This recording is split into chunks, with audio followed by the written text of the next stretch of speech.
Si ustedes recuerdan, en la última clase que tuvimos antes de vacaciones, estuve platicándoles un poquito acerca de los elementos de la comunicación, del circuito de la comunicación, que son estos que están en naranja, que están viendo aquí.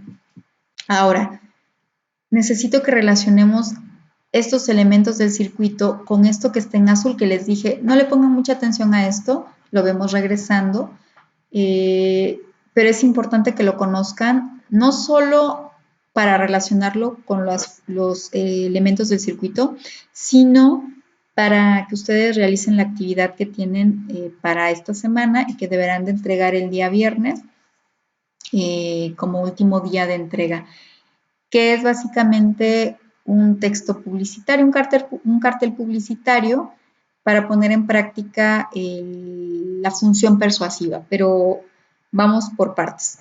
En primero vamos a recordar un poquito el circuito de la comunicación que empieza con el emisor, con quien envía el mensaje, y termina con el receptor, que es el que lo recibe. Por eso, si se dan cuenta, en este esquema, acuérdense que yo les había mencionado que este esquema se llama de araña, porque es como una arañita. En medio está el cuerpo, el tronco, y las patitas son estas que están a los lados. Estos esquemas de araña son muy buenos para poder explicar características. Son esquemas de características básicamente, y en las patas es donde se escribe justo, en las patas de la araña, se escriben las características o se desglosa información importante. Entonces, aquí tenemos que el circuito inicia con el emisor. Emisor viene de emitir, es el que envía. Emitir es enviar. ¿Enviar qué? Pues un mensaje. El mensaje está en medio, ¿por qué? Porque el receptor es el que recibe ese mensaje. Si se dan cuenta, hay flechitas. Aquí está el emisor envía el mensaje al receptor. ¿Qué recibe el receptor? El mensaje. El mensaje es o el tema del que se va a hablar, es la información. Básicamente el mensaje es una información que recibe el otro. ¿Información de qué tipo? De muchos tipos. Ahorita vamos a ver las funciones. Ahora, si se dan cuenta, en medio también tenemos otros elementos que forman parte del circuito. Ya habíamos hablado del referente. Efectivamente es a lo que hace referencia el mensaje, de lo que se habla básicamente. Es como el tema principal. Y, por ejemplo, ahora en esta clase, pues el referente evidentemente es funciones del lenguaje. Tenemos también el canal. El canal yo les había dicho que es el medio a través del cual se transmite el mensaje, y puede haber muchísimos medios. Medios lingüísticos, por ejemplo, la lengua española, nosotros hablamos español, así que mi canal de comunicación en este momento es el español. Pero no solo eso, mi canal de comunicación también en este momento es la lengua oral, es decir, yo estoy hablando. Si estuviera escribiendo, si les mandara un correo, pues sería la lengua escrita en español. Otro canal de comunicación en este caso es la computadora, ¿no? Este medio que estoy utilizando, que en este caso es mi computadora o mi iPad, bueno, pues son mis canales de comunicación, y pueden ser también un micrófono, etcétera. Es decir, el canal de comunicación es diverso, es el medio a través del cual se transmite este mensaje al receptor. En este caso, el emisor soy yo, soy quien envía el mensaje, que es la explicación de todo esto, las funciones del lenguaje, y el receptor son ustedes, son los que reciben esta información. Ahora, el código comunicativo es básicamente aquellos elementos o aquellos signos a través de los cuales se transmite el mensaje. Por ejemplo, en un programa de radio, pues es la frecuencia de onda. Esa sería, la frecuencia sería el código. En el caso de la clave Morse, pues sería estos sonidos que se hacen con esta maquinita especial para poder transmitir el mensaje. En el caso de el español, pues sería los sonidos de la lengua. Ese sería el código que yo estoy utilizando, y son los sonidos específicos del español. Si yo fuera hablante de inglés, serían los sonidos específicos del inglés. Si yo fuera hablante de francés, pues serían los sonidos específicos de la lengua francesa. Este es el circuito de la comunicación, ya lo habíamos visto. Ahora, el circuito no funciona por sí solo. Funciona siempre y cuando haya una función. Es decir, haya algo para lo cual funcione. Es como si tuvieras un micrófono ahí simplemente encima de tu mesa y se quedará ahí toda la vida hasta que dejara de funcionar. El circuito de la comunicación necesita algo que lo mantenga en movimiento, que lo mantenga fluyendo, circulando. ¿Qué es eso? Pues esas son las funciones del lenguaje. ¿Cuáles son las funciones del lenguaje? Pues son estas que tenemos aquí en azul. Voy a empezar, como empecé el circuito de la comunicación, voy a empezar desde el lado izquierdo hacia el derecho. Tengo el emisor.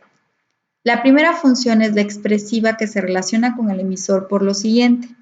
La función expresiva es el proceso. Voy a hacer un poquito más grande la presentación para que ustedes puedan verlo mejor. La función expresiva que se relaciona con el emisor es el proceso comunicativo que se produce a partir de sentimientos, estados de ánimo y la actitud del emisor, dotando de subjetividad al proceso. ¿Qué quiere decir eso? La función expresiva es cuando tú expresas algo del modo en el que lo expreses, en el que quieras. Si estás enojado, lo vas a expresar de una manera. Si tú te estás peleando con alguien, tu expresión va a ser distinta a si estás tranquilo o si estás en clases. Es decir, tú no le hablas igual a tu profesor que a tu mamá y que a tus amigos. Tú te expresas de manera distinta según con quién estés.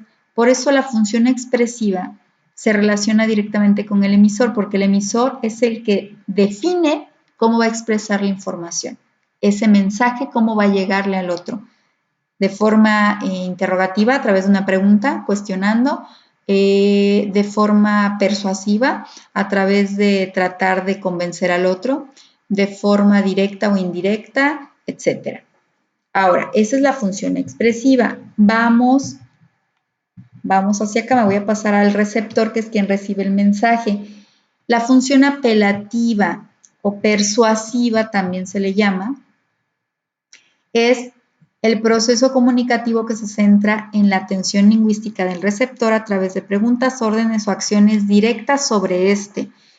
Es decir, en la función apelativa, lo que se va a tratar de hacer es que se logre que el receptor haga lo que nosotros queremos que haga. Si yo hago una pregunta a ustedes, ustedes tendrían que responder.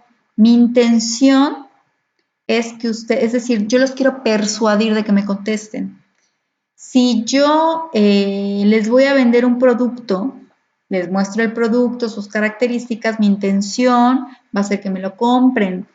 La función apelativa hace referencia a que el emisor quiere que el receptor haga algo a partir de su intención. Esa es la función apelativa. Si regaña el emisor al receptor, pues la intención sería que el receptor reaccione al regaño. Si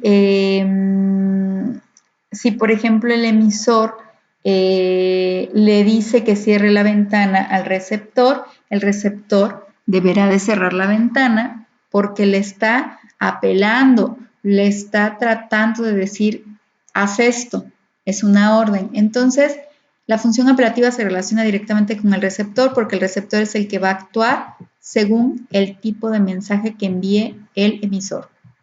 El referente es el proceso que se centra en el mensaje. Esta referencia puede ser tanto real como abstracta sin tener que ser real, es decir, la función referencial o representativa se relaciona con la información que tú estás mandando en el mensaje. Es decir, si a ti te dicen, fíjate que en la mañana me comí una manzana deliciosa, tú inmediatamente te vas a imaginar la manzana. Por eso se llama representativa, porque está representando el tema del que está hablando el emisor.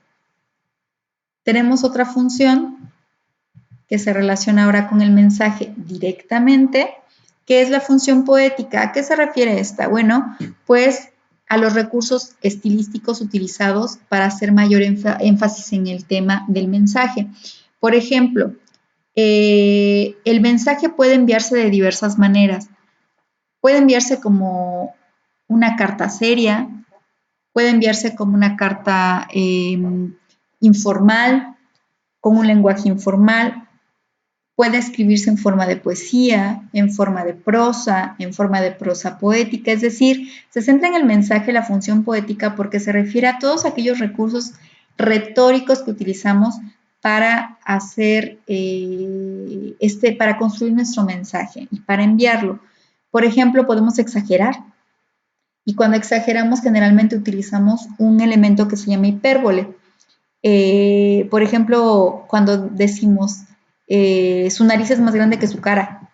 Evidentemente la nariz de nadie es más grande que la cara de nadie, pero cuando decimos eso tratamos de exaltar algo, y por eso exageramos, eso se le llama hipérbole. Entonces, la hipérbole, la metáfora, todos estos elementos que utilizamos como elementos estilísticos, pues tienen que ver directamente en la construcción del mensaje. ¿De qué manera construyes el mensaje? Esa es la función poética. Tenemos otra que es el código. Bueno, no, vamos acá con el canal primero, que es el medio a través del cual se transmite el mensaje. El código se relaciona directamente con la función fática o de contacto. La función fática se centra en la verificación de una correcta comunicación. Por ejemplo, mi canal de comunicación ahorita es oral, a través de una computadora o de un medio como una computadora. Yo tengo que verificar que el micrófono sirva y que ustedes me estén escuchando. Para eso, yo les pregunto, ¿me están escuchando? Escríbanme por el chat si me escucho, porque estoy verificando que el canal funcione. Si no funciona, pues no va a haber comunicación. Por tanto, es importante verificarlo. Esa es la función fática. Otro ejemplo, alguien que está hablando por micrófono. Si han visto cuando alguien habla por micrófono, lo primero que hace es ir tocar con la palma de su mano el micrófono y empezar a decir cosas como 1, 2, 3, 1, 2, 3, bueno, se oye, se oye. Ese tipo de cosas son función fática porque lo que está haciendo el emisor, el que está agarrando el micrófono, es tratar de identificar que efectivamente el canal de comunicación esté funcionando. Ustedes y yo lo hacemos siempre. Por ejemplo, cuando mandas un mensaje de WhatsApp y pones hola. Incluso hay gente que pone hola con interrogación, hola. ¿Para qué? Para verificar que el otro esté allí y te conteste. Cuando llamamos por teléfono y decimos bueno, ese bueno es una función fática. Estamos tratando de establecer contacto con el otro a través del teléfono. Si te contestas que sí sirve el canal de comunicación, si no te contestas que no sirve. Y finalmente tenemos el código. El código se relaciona con la función metalingüística. ¿Qué es la función metalingüística? Bueno, es o significa que se utilice el lenguaje para hablar del propio lenguaje. Por ejemplo, cuando nos equivocamos al decir una palabra, estamos reflexionando acerca del propio lenguaje. ¡Ay, me equivoqué! Dije tal en lugar de tal cosa, ¿no?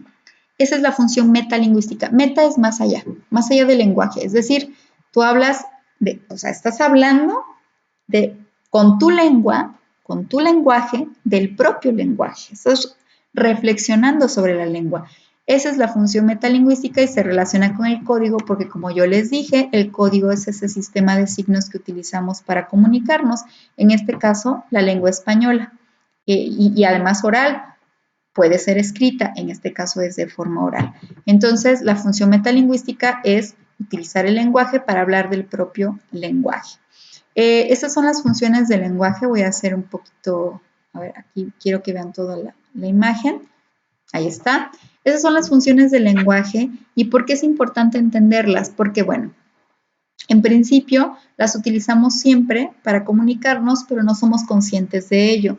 Cuando nos hacemos conscientes de ello, estamos generando un metalenguaje. Estamos hablando de la propia lengua. Ahora, para que ustedes puedan hacer el proyectito de esta semana, pues tienen necesariamente que saber cuáles son las funciones del lenguaje y específicamente vamos a ir trabajando con todas, pero vamos a centrarnos ahorita con la función apelativa o persuasiva.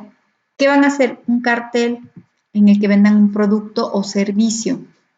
¿A qué me refiero con esto? Bueno, que ustedes van a elegir un producto para vender o un servicio, por ejemplo, si saben tocar guitarra, ofrecer clases de guitarra, o si saben hablar otro idioma que no es español, pues dar clases de ese idioma. Ustedes van a ofrecer un servicio y van a tener que vender ese servicio para que los demás puedan ser persuadidos de inscribirse a su curso, de comprar su producto. Esa sería una función apelativa del lenguaje, pero obviamente las funciones no vienen solas. Es decir, nosotros utilizamos prácticamente todas las funciones cuando hablamos de una sola o destacamos una sola. Si tú vas a hacer un cartel, pues necesitas expresar tu servicio, tu objeto que vas a vender de una forma específica para que pueda ser vendido. También vas a hacer referencia al producto específicamente a través de un icono, un emoji, un elemento que represente tu producto o servicio.